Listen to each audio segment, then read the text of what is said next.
Bismillahirrahmanirrahim. Assalamualaikum warahmatullahi wabarakatuh. Sebelumnya, perkenankan kami dari kelompok 2 yang beranggotakan saya sendiri, Khairunisa Nurul Hakiki 210-469, Devina Putri Permatasari 210-464, Mutiara Hayuning Putri 210-465, dan Afita Dwi Hasanah 210-485. Baik, di sini kami akan memaparkan hasil diskusi kami terkait salah satu materi dalam mata kuliah Studi Islam 1 yang diampu oleh Bapak Arya Zahidi, yaitu tentang sholat. Sebelum mengetahui lebih jauh terkait sholat, ada baiknya jika kita mengetahui terlebih dahulu hakikat sholat. Secara bahasa, sholat berarti doa, dan secara istilah, sholat adalah ibadah kepada Allah Subhanahu wa Ta'ala dengan perkataan dan gerakan tertentu yang dimulai dengan takbiratul ihram dan diakhiri dengan salam. Salat sendiri merupakan salah satu kewajiban peribadatan yang paling penting dalam sistem keagamaan Islam. Dalam Quran Surah An-Nisa ayat 103 telah dijelaskan bahwa sesungguhnya salat itu diwajibkan kepada orang-orang mukmin dengan waktu yang telah ditentukan. Hakikat salat sendiri adalah menghadapkan hati dan jiwa kepada Allah dengan cara yang dapat mendatangkan perasaan takut dan cinta kepadanya serta menumbuhkan dalam jiwa akan kebesarannya. Materi selanjutnya akan disampaikan oleh teman saya.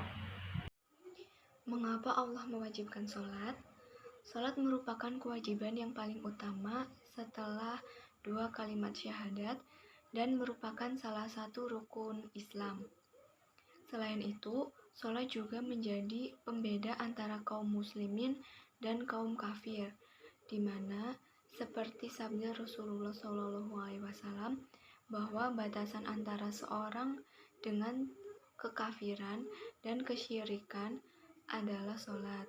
Bagi kaum muslim, sholat menjadi tiang agama dan agama seseorang tidak tegak kecuali dengan mendirikan sholat. Sebagai Tuhan pencipta alam semesta, Allah mengetahui segala sesuatu yang ada di bumi, sehingga setiap apapun yang diperintahkan dan dilarang olehnya benar-benar menunjukkan kasih sayang dan cintanya kepada setiap makhluk di muka bumi. Assalamualaikum warahmatullahi wabarakatuh. Saya Mutiara Hayuning Putri, NIM 200-104-005, akan melanjutkan presentasi yang sebelumnya telah dijelaskan oleh teman saya. Materi selanjutnya yaitu mengenai tujuan dan fungsi sholat. Yang pertama, mencegah perbuatan keji dan munkar. Yang kedua, sholat sebagai jalan komunikasi kita secara langsung kepada Allah. Yang ketiga, sholat sebagai tiang agama umat muslim. Yang keempat, dengan sholat, tingkat keimanan dan ketaatan seorang muslim kepada Allah dapat terlihat. Kelima, gerakan sholat dapat menyehatkan anggota tubuh. Keenam, mendirikan sholat sebagai bentuk seorang hamba mengingat dan mendekatkan diri kepada Allah. Yang ketujuh, sholat sebagai penghapus dosa apabila dilakukan secara khusyuk. Dan yang terakhir, yang kedelapan, sholat menjadi pedoman hidup dan amalan pertama yang akan dihisab. Akhlak dalam sholat. Dalam konteks beribadah, khususnya sholat, sangat berhubungan dengan pendidikan akhlak, di mana dalam sholat dibutuhkan kesabaran yang secara tidak langsung melatih kesabaran dalam diri seseorang.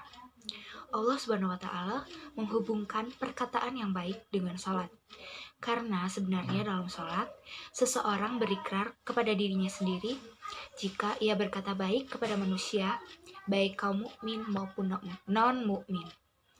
Pembiasaan sholat secara baik dan benar juga dapat mempengaruhi aspek kejiwaan dan perilaku seseorang.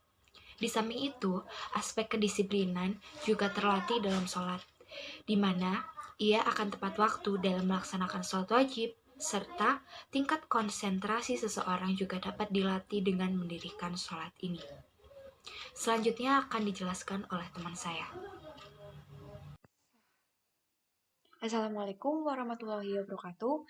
Perkenalkan, nama saya Vita Dwi Hasanah, NIM 210-485. Di sini saya akan melanjutkan materi yang telah disampaikan oleh teman saya, yaitu makna spiritual. Spiritual menjadi sesuatu yang mengacu pada apa yang terkait dengan dunia ruh atau jiwa. Dekat dengan ilahi, dalam setiap gerakan dan ucapan dalam sholat, kita akan menemukan makna spiritual.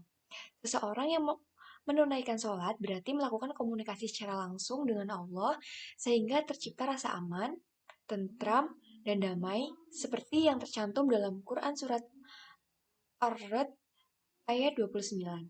Makna spiritual salat dapat dilihat dari mulai takbiratul ihram hingga salam.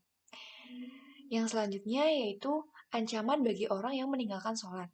Yang pertama, orang yang meninggalkan sholat akan dimasukkan ke dalam neraka sakar. Yang kedua, orang-orang yang berpaling dari Allah dan meninggalkan sholat akan merasa sempit alam kubur. Yang ketiga, jika meninggalkan sholat dengan mengingkari kewajibannya, maka ia dihukumi kafir. Kemudian yang keempat, orang yang meninggalkan sholat karena urusan dunia akan celaka nasibnya dan orang yang rugi. Kemudian yang selanjutnya mendapatkan 1000 laknat dan murka Allah. Yang terakhir, meninggalkan sholat adalah perbuatan kufur. Sekian materi yang dapat saya sampaikan. Wassalamualaikum warahmatullahi wabarakatuh. Assalamualaikum warahmatullahi wabarakatuh. Perkenalkan, nama saya Vita Dwiasana, NIM 210485. Di sini saya akan melanjutkan materi yang telah disampaikan oleh teman saya, yaitu makna spiritual. Spiritual menjadi sesuatu yang mengacu pada apa yang terkait dengan dunia ruh atau jiwa. Dekat dengan ilahi, dalam setiap gerakan dan ucapan dalam sholat, kita akan menemukan makna spiritual.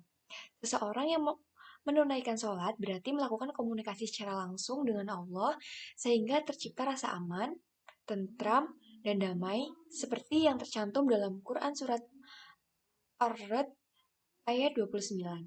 Makna spiritual salat dapat dilihat dari mulai takbiratul ihram hingga salam. Yang selanjutnya yaitu ancaman bagi orang yang meninggalkan sholat. Yang pertama, orang yang meninggalkan sholat akan dimasukkan ke dalam neraka sakar. Yang kedua, orang-orang yang berpaling dari Allah dan meninggalkan sholat akan merasa sempit alam kubur. Yang ketiga, jika meninggalkan sholat dengan mengingkari kewajibannya, maka ia dihukumi kafir. Kemudian yang keempat, orang yang meninggalkan sholat karena urusan dunia akan celaka nasibnya dan orang yang rugi. Kemudian yang selanjutnya mendapatkan 1000 laknat dan murka Allah. Yang terakhir, meninggalkan sholat adalah perbuatan kufur. Sekian materi yang dapat saya sampaikan. Wassalamualaikum warahmatullahi wabarakatuh.